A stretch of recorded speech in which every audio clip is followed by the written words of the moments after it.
प्रेक्षक मित्रांनो, सकाळी झोपेतून उठल्यावर जेव्हा आपण पाऊल जमिनीवर टाकतो तेव्हा टाचेत कळ येते किंवा 4-5 पावलं टाकल्यावर पाय जड झाल्यासारखे वाटतात.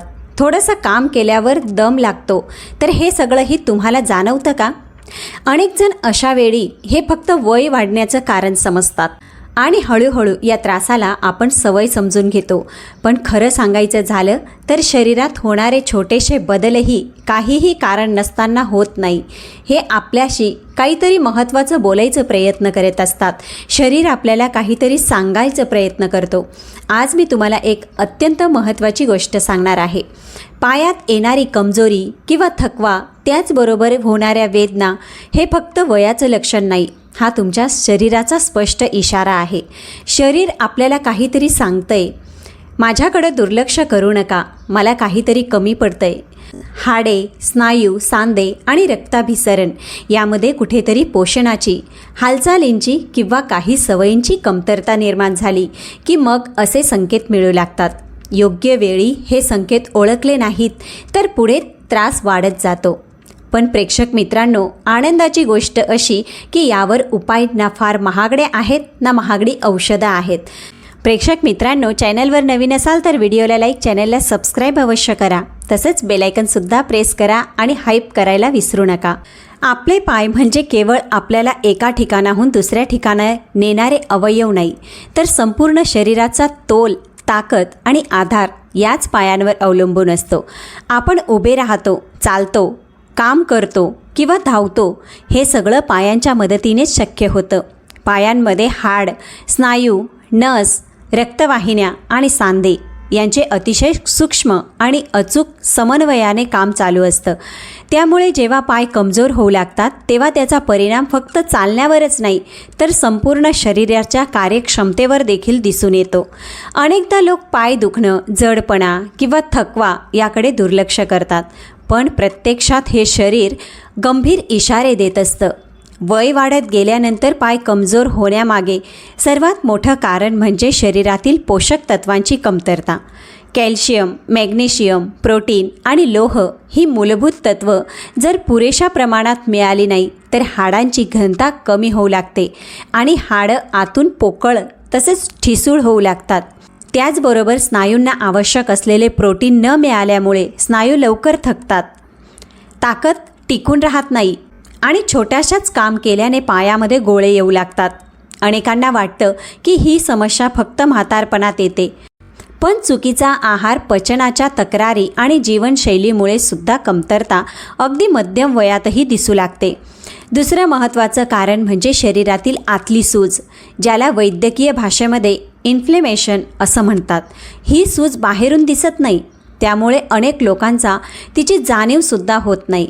मात्र ही सूज हळूहळू सांधे, स्नायू आणि नसांवर परिणाम करू लागतात. याच कारणामुळे सकाळी उठल्यावर पाय आखडलेले वाटतात. काही वेळ चालल्यानंतर वेदना वाढतात, सांध्यांमध्ये कडकपणा जाणवतो, अशा तक्रारी सुरू होऊ लागतात. दीर्घकाळ अशी सूज शरीरात राहिली तर संधिवात, आर्थरायटिस यासारख्या आजारांचा धोका वाढू शकतो, ज्याचा थेट परिणाम पायांच्या ताकदीवर होतो. आजच्या काळात सगळ्यात सामान्य कारण म्हणजे कमी हालचाल, बसून राहण्याची सवय. आजचं जीवन जास्त बसणं, कमी चालणं आणि सूर्यप्रकाशाचा अभाव याभोवती फिरतं. ऑफिसचे कामं असतील, मोबाईल आणि TV समोर घालवलेला वेळ असेल, यामुळे पायांचे स्नायू पूर्णपणे वापरात येत नाही. जेव्हा स्नायू नियमित हालचालीत नसतात तेव्हा त्यांची ताकद कमी होते आणि रक्ताभिसरणही मंदावते. सूर्यप्रकाश कमी मिळाल्यामुळे शरीरात व्हिटॅमिन Dची कमतरता निर्माण होते, जे कॅल्शियम शोषणासाठी अत्यंत आवश्यक आहे. त्यामुळे हळूहळू पाय कमजोर होऊ लागतात. मात्र घाबरायची काही गरज नाही. यासाठी योग्य आहार, हालचाल आणि काही सोप्या उपायांनी ही कमजोरी नक्कीच कमी होऊ शकते. प्रेक्षक मित्रांनो, घोड्यासारखी ताकद हा एक वाक्प्रचार आपण नेहमीच ऐकलेला असतो, पण त्यामागचं खरं कारण अगदी कमी लोकांना माहीत असतं. घोडा कायम सक्रिय असतो, ताकदवान असतो आणि शक्तीने भरलेला असतो. आपल्या शरीराला सुद्धा अशीच नैसर्गिक ताकद हवी असते, पण त्यासाठी मोड आलेले हरभरे हा एक अत्यंत प्रभावी आणि देशी उपाय आहे. फार महागडे पदार्थ न खाता घरच्या घरी स्नायूंना बळ देणारा हा साधा उपाय आहे. बरेच लोकांना हे लक्षातच येत नाही. मोड आलेले हरभरे म्हणजे प्रोटीन, लोह आणि फायबर याचा अत्यंत संतुलित आणि नैसर्गिक संगम आहे, जो शरीराच्या एकूण ताकदीसाठी खूप उपयुक्त ठरतो. यामागील भरपूर प्रमाणातील प्रोटीन स्नायूंना आतून मजबूत करतं, स्नायूंची झीज कमी करतं आणि पायांची ताकद हळूहळू वाढवायला मदत करतं. त्यामुळे सकाळी उठल्यानंतर येणारा थकवा, चालताना जाणवणारा अशक्तपणा किंवा जडपणा कमी होतो आणि शरीरात काम करण्याची क्षमता वाढते. तसंच मोड आलेल्या हरभऱ्यातील लोह रक्ताभिसरण सुधारण्यात महत्त्वाची भूमिका बजावत असतं, ज्यामुळे पायांपर्यंत योग्य प्रमाणात ऑक्सिजन आणि पोषक घटक पोहोचू लागतात. यामुळे चालताना किंवा उभं राहिल्यावर लवकर दम लागणं कमी होतं. यासोबतच फायबर पचनसंस्थेला मजबूत करतं आणि आतड्यांची स्वच्छता राखायला सुद्धा मदत करतं. शरीरात साचलेले विषारी घटक बाहेर टाकण्यात उपयोगी ठरतं. परिणामी शरीर हलकं वाटू लागतं, पोटाच्या तक्रारी कमी होतात आणि दिवसभर ऊर्जावान, ताजंतवानं राहायला मदत मिळते. हे हरभरे खाण्याची पद्धत तितकीच महत्त्वाची आहे. रात्री झोपण्यापूर्वी हरभरे स्वच्छ धुवून पाण्यात भिजत घाला, जेणेकरून ते मऊ होतील. सकाळी त्यांना मोड काढा आणि थोडा वेळ तसेच ठेवा. त्यानंतर हे मोड आलेले हरभरे हलकेच वाफवून घ्या, जेणेकरून पचनात सोपे जातील. यांची साधी कोशिंबीर करून त्यामध्ये थोडं लिंबू, मीठ आणि आवडीनुसार थोडी कोथिंबीर घालून खाल्ल्यास चवही छान लागते आणि पोषणसुद्धा भरपूर मिळतं. प्रेक्षक मित्रांनो, एक महत्त्वाची गोष्ट अजून आहे. विशेषतः वयस्क व्यक्तींनी कच्चे मोड आलेले हरभरे खाऊ नये. कच्चे मोड काही वेळा पचनासाठी जड ठरू शकतात आणि पोटामध्ये गॅस किंवा अस्वस्थता निर्माण करू शकतात. त्यामुळे थोडेसे शिजवलेले किंवा वाफवलेले हरभरे खाणं अधिक सुरक्षित आणि फायदेशीर ठरतं. योग्य प्रमाणात आणि योग्य पद्धतीने घेतले तर ते मोड आलेले हरभरे स्नायू मजबूत करण्यासाठी एक नैसर्गिक मसल बिल्डर ठरू शकतं. आपण लहानपणापासूनच एक वाक्य ऐकत आलो आहोत, दूध प्या आणि हाडे मजबूत करा. प्रेक्षक मित्रांनो, ह्या वाक्यामध्ये काही चुकीचं नाही, पण अनेकांना हे माहीत नसतं की आपल्या स्वयंपाकघरात असलेलं साधे तीळ हे दुधापेक्षा कितीतरी पटीने जास्त ताकदवान ठरू शकतात. विशेषतः ज्यांना दूध पचत नाही किंवा जे रोज पुरेसं दूध घेत नाही, त्यांच्यासाठी तीळ हाडांसाठी एक नैसर्गिक वरदान आहे. कमी खर्चात सहज उपलब्ध आणि प्रचंड पोषण मूल्य असलेला हा पदार्थ आपण अनेकदा त्याकडे लक्षच देत नाही. तीळ म्हणजे खरं तर कॅल्शियमचा खजिनाच आहे.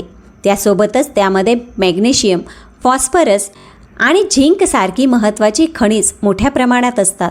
ही सगळी पोषण तत्त्व एकत्र येऊन हाडांची घनता वाढवायला मदत करतात, म्हणजेच हाडं आतून मजबूत आणि टिकाऊ बनू लागतात. यामुळे वय वाढल्यावर होणारी हाडांची झीज कमी होते, पायांच्या स्नायूंना आवश्यक बळ मिळतं आणि रात्री झोपेत किंवा चालताना येणारे पायांचे गोळेसुद्धा हळूहळू कमी होऊ लागतात. तीळ खायची योग्य पद्धत समजून घेणे तितकंच महत्त्वाचं आहे. रोज सकाळी उपाशी पोटी किंवा नाश्त्यानंतर 1 चमचा भाजलेले तीळ नीट चावून खाल्ल्यास त्यातील कॅल्शियम आणि इतर खनिज शरीरात चांगल्या प्रकारे शोषली जातात. भाजलेले तीळ पचनाला हलके असतात आणि त्यांची उष्णताही काही प्रमाणात संतुलित होते.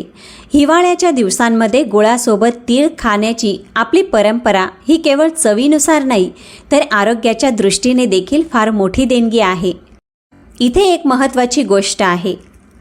तीळ उष्ण प्रकृतीचे असतात, त्यामुळे त्यांचा अतिरेक केल्याने पोट बिघडणं, ॲसिडिटी किंवा उष्णतेशी संबंधित त्रास होऊ शकतो. म्हणूनच रोजच्या आहारामध्ये तीळ प्रमाणातच घ्यावे.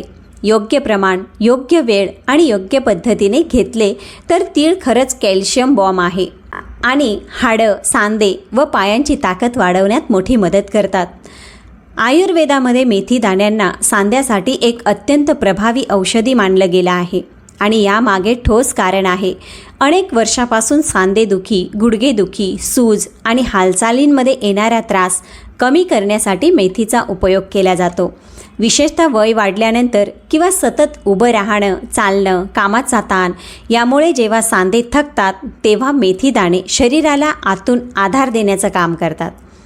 मेथीमध्ये असलेले नैसर्गिक घटक सूज कमी करण्यात खूप मदत करतात. सांध्यांमध्ये होणारी जळजळ किंवा सूज ही वेदनांचे मुख्य कारण असते आणि मेथी ती हळूहळू कमी करते. त्यामुळे गुडघे, टाचा, पायाचे सांधे किंवा बोटांमध्ये जाणवणारा कडकपणा कमी होतो. नियमित आणि योग्य पद्धतीने मेथी घेतल्यास चालताना होणारी वेदना कमी होऊन हालचाल अधिक सुलभ वाटते. तसेच मेथी दाणे केवळ सांध्यांवरच नाही तर स्नायूंवर सकारात्मक परिणाम करतात. हे दाणे स्नायूंना आवश्यक ऊर्जा देतात, थकवा कमी करतात आणि शरीरात बळ निर्माण करतात. सकाळी उठल्यावर अंगात जडपणा, अशक्तपणा किंवा आळस वाटत असेल तर मेथी दाण्यांचा हा साधा उपाय शरीराला पुन्हा सक्रिय करण्यास मदत करू शकतो. त्यामुळे दिवसभर काम करण्याची ताकद वाढते, शरीर अधिक स्थिर वाटू लागतं. मेथी घेण्याची पद्धती खूप सोपी आहे, पण ती योग्यरीत्या केली तरच त्याचा पूर्ण फायदा मिळतो. रात्री झोपण्यापूर्वी 1 चमचा मेथी दाणे 1 ग्लास पाण्यामध्ये भिजत घाला. सकाळी उठल्यावर सर्वात आधी ते पाणी प्या आणि नंतर मेथीचे दाणे नीट चावून खा. ही नियमित सवय केल्याने काही दिवसातच सांध्यांमधील कडकपणा, सूज आणि वेदना कमी झाल्याचं जाणवतं. इथे लक्षात ठेवण्याजोगी गोष्ट, जर तुम्ही डायबेटिक किंवा रक्तदाबासाठी औषध घेत असाल तर मेथी दाणे रोज सुरू करण्यापूर्वी डॉक्टरांचा सल्ला अवश्य घ्या, कारण मेथी साखर आणि बीपीवर परिणाम करू शकतो. तसेच गर्भवती महिलांनी या दाण्यांचा वापर टाळावा. योग्य सल्ल्याने आणि योग्य प्रमाणात घेतले तर मेथी दाणे खरोखर एक प्रभावी जॉईंट हिलर ठरू शकतात. जर का सतत तुमच्या पायात दुखणं, सांधे अडकलेले वाटणं किंवा रात्री वेदनेमुळे नीट झोप न लागणं असा त्रास होत असेल तर हळदीचे दूध हे एक अतिशय प्रभावी आणि नैसर्गिक उपाय ठरू शकतं. आपल्या घरात सहज उपलब्ध असलेलं हे पेय अनेक वेळी त्याच्याकडे आपलं लक्षच जात नाही. खरं तर नैसर्गिक पेनकिलरसारखं ते काम करत असतं. औषधांच्या सवयी न लावता शरीराला आराम देणारा हा पारंपरिक उपाय आयुर्वेदामध्ये फार महत्त्वाचा मानला गेला आहे. हळदीमध्ये असलेले कर्क्युमिन हे एक शक्तिशाली अँटी इन्फ्लेमेटरी घटक आहे, जो शरीरातील सूज, जळजळ आणि वेदना कमी करते. सांध्यांमध्ये सूज निर्माण झाली की वेदना होतात आणि हालचाल आपल्याला जड जाते. अशा वेळी कर्क्युमिन आतून काम करून ही सूज हळूहळू कमी करतं. त्यामुळे पायांचे दुखणं, गुडघ्यांचा कडकपणा आणि रात्री होणारी अस्वस्थता कमी होण्यास मदत मिळते आणि झोपेची गुणवत्ता देखील सुधारते. हळद आणि दूध एकत्र घेतल्याने याचा फायदा अजूनच वाढतो. दूध हाडांना आवश्यक असलेला कॅल्शियम पुरवतं, ज्यामुळे हाडं मजबूत होतात आणि दीर्घकाळ टिकतात. त्याचवेळी हळद वेदना आणि सूज कमी करून सांधे आणि स्नायूंना आराम देतं. म्हणजेच हळद आणि दूध ही जोडी हाडं मजबूत करणं आणि वेदना कमी करणं हे दोन्ही काम एकाच वेळी करतं. म्हणूनच याला डबल फायदा असं म्हटलं जाऊ शकतं. प्रेक्षक मित्रांनो, योग्य पद्धत फार महत्त्वाची आहे. रात्री झोपण्याआधी 1 ग्लास कोमट दूध घ्या. त्यात अर्धा चमचा हळद मिसळा आणि चिमूटभर काळी मिरी नक्की घाला. काळी मिरी खूप महत्त्वाची आहे, कारण त्यामुळे हळदीतील कर्क्युमेन शरीरामध्ये व्यवस्थित शोषलं जातं. मात्र जर तुम्हाला मधुमेह, लो बीपी किंवा पित्ताचा त्रास असेल तर हा उपाय नियमित सुरू करण्यापूर्वी डॉक्टरांचा सल्ला अवश्य घ्या. पुढचा पदार्थ आहे बदाम. फक्त मेंदूसाठी उपयुक्त असं आपण समजतो, पण खरं तर बदामाचा फायदा केवळ स्मरणशक्तीपुरताच मर्यादित नाही, तर हे हाडं, स्नायू आणि शरीरातील एकूण ऊर्जेसाठी सुद्धा अत्यंत महत्त्वाचं आहे. त्यात असलेले प्रथिनं, निरोगी फॅट्स, मॅग्नेशियम आणि व्हिटॅमिन ई हे घटक शरीराला आतून बळ देतात. त्यामुळे थकवा कमी होतो आणि काम करण्याची क्षमता वाढते. नियमितपणे योग्य प्रमाणात बदाम खाल्ल्यास हाडांची मजबूती टिकून राहायला मदत होते आणि स्नायूंना आवश्यक असलेली ताकदसुद्धा मिळते. विशेषतः सकाळी उठल्यावर अंगात जडपणा किंवा दिवसभरात लवकर थकवा जाणवत असेल तर बदाम शरीराला आवश्यक ऊर्जा पुरवतं. यामुळे चालताना पायांना बळ मिळतं, स्नायूंमध्ये स्थिरता येते आणि दिवसभर उत्साही वाटायला मदत होतं. बदाम खाण्याची योग्य पद्धत कशी आहे तर रात्री झोपण्यापूर्वी 5 ते 6 बदाम स्वच्छ पाण्यात भिजत घाला. सकाळी उठल्यानंतर त्यांची साल काढून मग बदाम खा. साल काढणं महत्त्वाचं आहे, कारण बदामाची साल पचनासाठी थोडी जड असते आणि त्यामुळे आतल्या पोषक घटकांचे शोषण कमी होऊ लागतं. साल काढलेले बदाम शरीराला लवकर आणि जास्त फायदे देतात. बदाम जरी पौष्टिक असले तरी त्याचा अतिरेक टाळणं गरजेचं आहे. ही महत्त्वाची गोष्ट लक्षात घेण्यासारखी आहे, कारण जास्त प्रमाणात बदाम खाल्ल्यास पोटावर ताण येऊ शकतो. तसेच ज्यांना किडनी स्टोनचा त्रास आहे त्यांनी बदाम खाताना विशेष सावधगिरी बाळगणं गरजेचं आहे. बदाम खरंच स्ट्रेंथ आणि एनर्जी देणारा उत्तम उपाय आहे. अनेकदा आपण फक्त पौष्टिक आहारावरच भर देतो आणि शरीराची हालचाल कमी करतो, जे खूप चुकीचं आहे. खरं तर शरीराला खरी ताकद मिळवण्यासाठी आहार आणि हालचाल या दोन्ही गोष्टींचा समतोल असणं अत्यंत महत्त्वाचं आहे. जर आपण फक्त खाल्लं आणि शरीराला सक्रिय ठेवलं नाही तर रक्ताभिसरण, स्नायूंची सक्रियता आणि पोषक तत्वांचे शोषण योग्य प्रकारे होत नाही. त्यामुळे खाल्लेल्या अन्नाचा संपूर्ण फायदा होऊ शकत नाही आणि पायांमध्ये जडपणा, थकवा किंवा वेदना जाणवू लागतात. दररोज 15 ते 20 मिनिटे चालण्याची सवय शरीरासाठी फारच उपयुक्त आहे. चालल्याने पायांचे स्नायू सक्रिय होतात, रक्ताभिसरण सुधारते, सांध्यांमध्ये लवचिकता येते आणि पायांमध्ये नवीन ऊर्जा निर्माण होते. यामुळे चालताना दम लागणं कमी होतं, अंग हलकं जाणवू लागतं. तसेच चालण्याने हृदयाचे कार्यही सुधारते आणि शरीरात नैसर्गिक ऊर्जा पातळी वाढते, जी दिवसभर काम करण्यासाठी अत्यंत आवश्यक आहे. सकाळी हलकंसं स्ट्रेचिंग करणं फार महत्त्वाचं आहे. त्यामुळे सांध्यांमधील कडकपणा कमी होतो, स्नायू लवचिक राहतात आणि हालचालींमध्ये सहजता येते. शरीरातील रक्ताभिसरण आणि पेशींमध्ये ऑक्सिजन पुरवठा सुधारतो. स्ट्रेचिंग स्नायूंना बळ देतं, पाय अधिक सशक्त बनवतं. सकाळचा सूर्यप्रकाश हा आणखी एक नैसर्गिक उपाय आहे, जो शरीरासाठी व्हिटॅमिन डी तयार करतं. व्हिटॅमिन डी हाडांच्या मजबूतीसाठी खूप महत्त्वाचं आहे, कारण हे हाडांमध्ये कॅल्शियम शोषणासाठी मदत करतं. त्यामुळे जर सकाळी काही मिनिटे सूर्यप्रकाशात घालवले तर हाडं आणि सांधे अधिक मजबूत राहतात. पायांमध्ये येणारी वेदना किंवा जडपणा कमी होतो. यामुळे शरीरात नैसर्गिक ऊर्जा वाढते, दिवसभर ताजेतवानं वाटतं. आहारात केळी, मनुके आणि बीट यासारखे पदार्थांचा सुद्धा समावेश करणं पायांच्या ताकदीसाठी वरदान असतं. केळीमध्ये पोटॅशियम भरपूर प्रमाणात असतं, जे स्नायूंना बळ देतं, पायात कोळे येणं कमी करतं, रक्ताभिसरण सुधारतं. बीट शरीरात ऑक्सिजनाची पातळी वाढवून थकवा कमी करतं. जेव्हा योग्य आहार, नियमित चालणं, स्ट्रेचिंग आणि सूर्यप्रकाश या सर्व घटकांचा संगम साधला जातो, तेव्हा पायांना पुन्हा चैतन्य आणि ताकद मिळते. शरीराला दिवसभर ऊर्जावान राहण्यास मदत मिळते. एक अतिशय महत्त्वाची गोष्टसुद्धा समजून घेणं गरजेचं आहे. पायांची कमजोरी ही एका दिवसात येत नाही आणि ती एका दिवसात बरीसुद्धा होत नाही. वर्षानुवर्ष शरीरात साठलेल्या कमतरता, चुकीच्या सवयी आणि दुर्लक्ष यांचा परिणाम म्हणून ती दिसून येते. त्यामुळे उपाय करतानाही संयम ठेवणं आवश्यक आहे. 2-4 दिवस उपाय करून लगेच फरक पडत नाही. म्हणून निराश न होता शरीराला स्वतःला सुधारायला वेळ द्या आणि नैसर्गिक उपाय हे हळूहळूच काम करतात, पण मुळापासून काम करतात.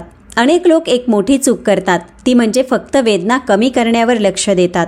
वेदना म्हणजे मूळ समस्या नाही, तर ती समस्येची पावती आहे. पाय दुखत आहेत म्हणजे शरीर सांगतंय की हाडं, स्नायू किंवा सांधे यांना योग्य पोषण मिळत नाही आहे किंवा रक्ताभिसरण नीटपणे होत नाही आहे. अशा वेळी फक्त पेनकिलर घेणं म्हणजे फायर अलारामचा आवाज बंद करून आग तशीच सोडून देण्यासारखं असतं. खरी गरज आहे ती आतून ताकद वाढवण्याची, आणि तेच काम योग्य आहार व सवयी करतात. प्रेक्षक मित्रांनो, शरीरात जेव्हा योग्य पोषण पोहोचतं तेव्हा शरीर स्वतःच स्वतःला बरे करण्याचं काम करतं.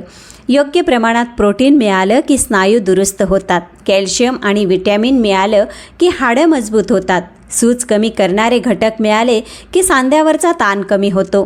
हे सगळं एकत्र घडलं की पाय हलके होतात, चालताना आत्मविश्वास वाढतो, दिवसभराची कामं करायला ताकद मिळते.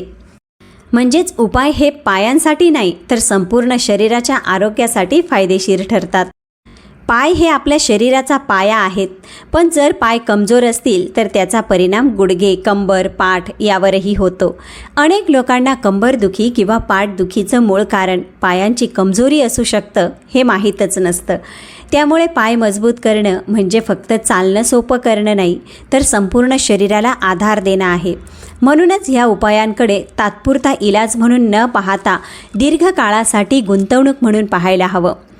आरोग्य म्हणजे काही फार क्लिष्ट किंवा महागडी गोष्ट नाही. आपल्या आजूबाजूला, आपल्या स्वयंपाकघरात किंवा आपल्या दिनचर्येत त्यांची उत्तरं लपलेली असतात. ही फक्त जागरूक होण्याची आणि सातत्य ठेवण्याची गरज आहे. आपण रोज थोडंसं चालणं, योग्य आहार किंवा सूर्यप्रकाश घेणं या देशी उपायांना आयुष्यात स्थान दिलं तर शरीर आपल्याला नक्कीच साथ देतं. कारण शरीर हे आपलं शत्रू नाही तर मित्र आहे. त्याच्याशी नीट वागलं पाहिजे. शरीर आपल्याशी सतत संवाद साधत असतं, पण त्याच्या ह्या संकेतांना लक्ष देऊन ऐकणं आवश्यक आहे. पाय दुखणं, सांध्यांमध्ये कडकपणा येणं, थकवा जाणवणं हे अस्वस्थतेची तक्रार नसून शरीराचा आपल्याशी एक महत्त्वाचा संवाद आहे. शरीर आपल्याला इशारा देत आहे.